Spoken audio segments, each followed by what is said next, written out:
Welcome back to coach me classes. आपके first lecture में मैंने आपको बताया था कि जब हमारे नॉर्मल सेल अब नॉर्मली डिवाइड करते हैं तो वो चेंज हो जाते हैं हमारे कैंसेरियस सेल के अंदर। उसके बाद हमने बिनाइन ट्यूमर और मैलिग्नेंट ट्यूमर के बारे में बात की थी। बिनाइन ट्यूमर हमारे वो होते हैं जो स्प्रेड नहीं होते हैं, एक ही एरिया में डिफाइंड रहते हैं, आगे स्प्रेड नहीं होते हैं। क्योंकि स्प्रेड नहीं होते इसलिए ज़्यादा लीथल नहीं होते हैं, इनकी ग्रोथ स्लो रहती है और ये नियर बाय सेल्स को ज़्यादा इफेक्ट नहीं करते। वेराज जो हमारे मैलिग्नेंट ट्यूमर हैं वो हमारे प्रोलिफरेटिंग रहते हैं, उसके सेल्स यानी बहुत स्प्रेड करते हैं और एक एरिया से दूसरे एरिया में बहुत आराम से स्प्रेड करके फैलते हैं, जिसकी वजह से दिस इज़ लीथल। ठीक है, एक पार्ट में है कोई डिसीज़ वो सब में फैल रहा है तो इट इज़ लीथल, खतरनाक और आपके लिए जानलेवा है ये। इसकी ग्रोथ काफ़ी फास्ट होती है और ये नियर बाय सेल्स को इन्वेड करता ही करता है। ठीक है, उसके बाद हमने कॉन्टैक्ट इनहिबिशन पढ़ा था। कॉन्टैक्ट इनहिबिशन मतलब जो नॉर्मल सेल्स होते हैं उनके पास एक प्रॉपर्टी होती है कि वो अपने साथ के नॉर्मल सेल के साथ कॉन्टैक्ट करके उनकी अनकंट्रोलेबल ग्रोथ को इनहिबिट यानी रोक सकते हैं।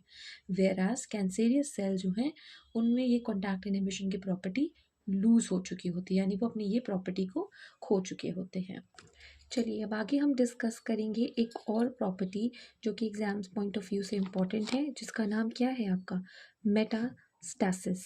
मेटास्टैसिस पेपर में काफ़ी बार पूछा जाता है व्हाट इज़ मेटास्टैसिस, और मतलब इनडायरेक्ट क्वेश्चन भी आ सकता है। तो बेसिकली जो हमारे what is it ability of cancer cells to spread, right. जो हमारी कैंसर सेल की एबिलिटी है एक ऑर्गन से दूसरे ऑर्गन में मूव करने की या फिर स्प्रेड करने की। अभी स्प्रेड किसके थ्रू होता है? ब्लड या फिर लिम्फ पाथवे के द्वारा। ठीक है, जो हमारा लिम्फ या ब्लड पाथवे के द्वारा जो हमारे कैंसेरियस सेल्स एक ऑर्गन से दूसरे ऑर्गन, एक पार्ट से दूसरे पार्ट में ट्रैवल कर रहे हैं और हमारे टिश्यूज़ को, सेल्स को इन्वेड कर रहे हैं, नुकसान पहुंचा रहे हैं, इसको हम बोलते हैं मेटास्टैसिस।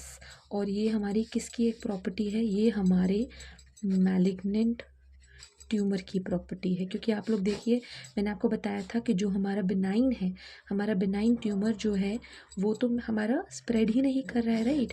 तो ये मेटास्टैसिस जो आपकी है वो उसकी प्रॉपर्टी नहीं है। एग्जाम में आया था एमसीक्यू टाइप क्वेश्चंस में कि आपका मेटास्टैसिस किसकी प्रॉपर्टी है, shown by which one. So the answer would be malignant tumour, right. So you have to keep this thing in mind. इसके बाद हमारा एक इम्पॉर्टेंट टॉपिक आ जाता है कॉजेज़ ऑफ कैंसर, यानी आपके जो कैंसर है उसकी कॉज क्या है, कारण क्या है। ठीक है, तो जो पहली बात तो जब आप कॉजेज़ की बात करेंगे तो एक आपका वर्ड आएगा जिसका क्या वर्ड होता है? वो कार्सिनोजेंस। ठीक है, जैसे पोल्यूशन फैलाने वाले पोल्यूटेंट्स कहलाते हैं, राइट। वैसे ही कैंसर के कॉजेटिव जो एजेंट्स होते हैं उनको हम कार्सिनोजेंस कहते हैं। So what are carcinogens? They are the agents which transform your normal cell to cancerous cell. जो आपके नॉर्मल सेल को कैंसेरियस सेल में चेंज कर रहे हैं उनको हम कार्सिनोजेंस कहेंगे। ठीक है, अब कार्सिनोजेंस हम लोग यहाँ पे जब बात करेंगे तो तीन हमने मेजर एजेंट्स की बात करी है। सबसे पहले हमारे आते हैं फिजिकल एजेंट्स, फिर हमारे आते हैं केमिकल एजेंट्स और तीसरा बायोलॉजिकल एजेंट्स। ठीक है, तो अब हम जब इन तीनों की बात करेंगे, फिजिकल, केमिकल, बायोलॉजिकल, तो इनके अंदर हम किसको कवर करेंगे? मतलब क्या इनके अंदर आएगा, कौन से एजेंट्स हैं फिजिकल जिनकी वजह से कैंसर कॉज होता है। ठीक है, तो हमारे फिजिकल अगर मैं एजेंट्स की बात करूँ तो जो मेरी रेज होती है ना, जैसे हम बोलते हैं यूवी रेज से खुद को प्रोटेक्ट करो, हम लोग सनस्क्रीन वगैरह लगाते हैं, ये सब जो चीज़ें हैं हमारी, ये फिजिकल के अंदर आ जाती हैं। फॉर एग्ज़ाम्पल एक्स रेज, ठीक है, फिर आपकी गामा रेज, यूवी रेज, ये सब क्या कर रही हैं? All these raise what do they do? They damage DNA and इन्हीं की वजह से हमारी क्या हो जाती है? Neoplastic transformation. देखो आपकी बुक्स में तो ये वर्ड दिए हुए हैं, neoplastic and all that, but आपको कैसे पता चलेगा क्या है ये? एकदम से नया वर्ड आ गया नियोप्लास्टिक, तो ये तो आपको बताया नहीं, मैंने भी नहीं बताया नियोप्लास्टिक होता क्या है। तो what is neoplastic transformation? So neoplastic transformation है ना, तो जो ये वर्ड है नियोप्लास्टिक, राइट, यहाँ पे अगर आप लोग पढ़ेंगे इंटरनेट की रेफरेंस अगर आप लेंगे, आपको एक वर्ड मिलेगा which is your what, which is your, sorry, it's neoplasm. Neoplasm क्या होता है? Neoplasm is an abnormal growth of cells which is also known as tumour.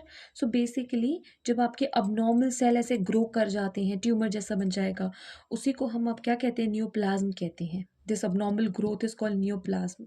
So basically जब आपके नॉर्मल सेल नियोप्लास्टिक सेल्स में change हो रहे हैं, abnormal growth करके कैंसेरियस सेल्स में चेंज हो रहे हैं, वही आपकी हो गई neoplastic transformation, right. This I am telling you in very very simple words, right. आप इसको आगे हम अगर पढ़ना चाहें बहुत डिटेल में, हम इसको डिटेल में भी पढ़ सकते हैं, बट मैं आपको बोथ पॉइंट ऑफ व्यू से शॉर्ट में और काफ़ी ब्रीफ में मतलब जो है बता रही हूँ इसको, राइट। सो इस तरीके से फिजिकल एजेंट्स अफेक्ट करते हैं। जब हम केमिकल कार्सिनोजेंस की बात करें, बहुत ही कॉमन एग्जाम्पल है जो आप लोग लिख सकते हैं अपने एग्जाम में, टबैको, स्मोक, सुना है ना ये वर्ड? हर स्मोक के पैकेट पे लिखा होता है smoking is cancerous, smoking is injurious to health, but still people do not obey what's written. हम लोग को मूवीज में भी बताया जाता है smoking is injurious to health, but जो लोग करते हैं they are not bothered, but yes this is also one of the causative agent of cancer. Then comes the biological agent. Now what is biological agent?